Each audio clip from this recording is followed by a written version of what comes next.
इस वीडियो में मैं बताऊंगा कि मैं ऑर्गेनिक केमिस्ट्री को कैसे कंप्लीट करूंगा 10-12 दिन में। और उसके बाद ये भी बताऊंगा कि मैं उसको रिवाइज़ किस तरह से करूँगा ताकि वो मेरे दिमाग में बिल्कुल सेट हो जाए। जैसे ही क्वेश्चन दिखे सीधा टिक कर दूँ। सबसे पहले मैं बताता हूँ, ऑर्गेनिक में दो तरह के चैप्टर हैं, एक है कंसेप्ट वाला और एक है रटा वाला। जो कंसेप्ट वाला चैप्टर है ना, उसको मैं बोलूँगा तुम जोगेश सर से ही करो, क्योंकि उन्होंने बहुत अच्छे तरीके से पढ़ाया हुआ है कंसेप्ट वाले चैप्टर। और जो रट्टे वाले चैप्टर है वो भी देख सकते हो, ये जितने चैप्टर है मतलब इसमें रिएक्शन ही है, तुम्हें बस रटनी पड़ेगी रिएक्शन जितनी हो सके उतनी। और मैं भी यही सोच रहा हूँ, ये चैप्टर जो हाइड्रोकार्बन, अल्कोहल, फिनोल, ईथर, इनको 2-2 दिन दूंगा सबसे स्टार्टिंग में। और उसके बाद अगर टीचर की बात करूँ, आप देख सकते हो पंकज सर, योगेश जैन सर और नीतीश तिवारी सर। जो पंकज सर है, मैं सच बताऊँ मेरी वाइब मैच ही नहीं करती, मुझे बिल्कुल समझ नहीं आता उनका। और जो योगेश जैन सर है, मतलब उनसे फुल फीलिंग आती है, मतलब ऐसा समझ आता है कि ये ऑर्गेनिक को इन्होंने बिल्कुल हलवा बना दिया, मतलब कंसेप्ट पूरा डिटेल से करवाते हैं। और उसके बाद जो नीतीश देवनानी सर है, मतलब उनकी ड्यूरेशन बहुत ज़्यादा कम है लेक्चर की। और एक करवाया भी पूरा कंप्लीट है बस। लेकिन तुम्हें क्वेश्चन होंगे ना, वो खुद से करने पड़ेंगे तभी जाके तुम्हारा होगा उसमें। और मैं फिर बात करता हूँ रिवीजन प्लान की। मैं अपना रिवीजन प्लान है कैसे फॉलो करूँगा। सबसे पहले मैं करूँगा जीओसी को रिवाइज़, क्योंकि मैंने उसका लेक्चर कर लिया है। और उसके बाद 26 को मैं करूँगा हाइड्रोकार्बन। हाइड्रोकार्बन में लगभग मुझे आ ही जाता है, बस रिवाइज़ की ज़रूरत है। उसका 27 को मैं इन दोनों की वापस से रिवीजन कर दूँगा।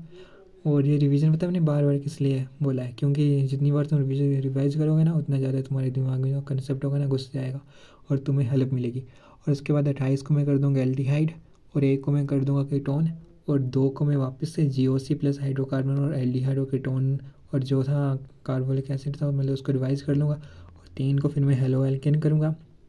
फिर 4 को मैं एल्डिहाइड, कीटोन या अल्कोहल फिनोल वाले चैप्टर कर लूँगा। और 25 को मैं 25 क्या मतलब 5 को फिर मैं हेलो एल्केन जो और हेलोरीन को रिवाइज कर लूँगा। और 6 को मैं कर लूँगा अमीन, और जो ए मैं इस ग्रुप को बोल दूँगा ए, ताकि ए अगर मैं बोलूँ तो मैं समझ आ जाए। ए में ये जो चैप्टर ये आ जाएंगे, जीओसी प्लस हाइड्रोकार्बन और एल्डिहाइड कीटोन, इनको रख लेना तुम ग्रुप ए में। और मैं अमीन्स के साथ इनको रिवाइज कर दूँगा।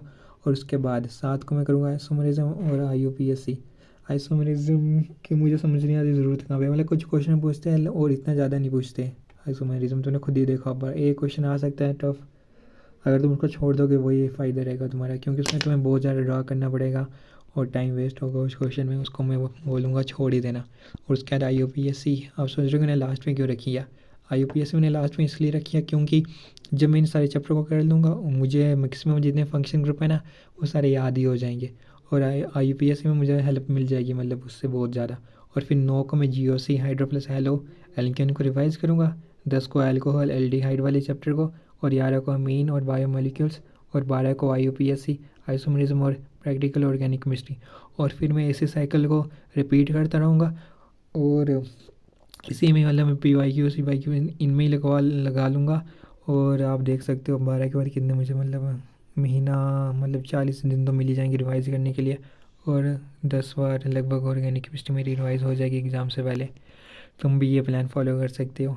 सबसे ज़्यादा इस टाइम जो प्लान फॉलो जो बच्चे या फॉलो कर रहे हैं वो मतलब लेक्चर ही देखते रहते हैं टीचर को, मतलब खुद से रिवाइज़ नहीं करते। अगर तुम ये प्लान फॉलो करते इसमें तुम्हें खुद से देख लो 10 रिवीजन मिल रही है। और सोच लो अगर तुमने किसी चैप्टर को 10 बार रिवाइज़ किया होगा, वो चैप्टर तुम्हारा कितना स्ट्रांग हो गया होगा। और एक मैं बात बताता हूँ, तुम्हें जब लेक्चर देखना है ना, लेक्चर के साथ अपनी NCERT को भी रखना है, और NCERT में रिएक्शन देखनी है। और जो उनकी शॉर्ट ट्रिक होगी ना उनको तुमने NCERT में ही लिख लेना है।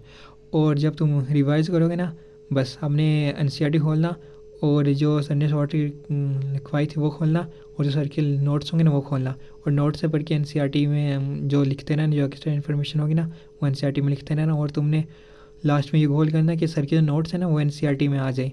और बस फिर तुम्हें NCERT को रिवाइज़ करना बार बार। यही करो तुम। मिलते हैं अगली वीडियो में, तब तक के लिए टाटा बाय बाय।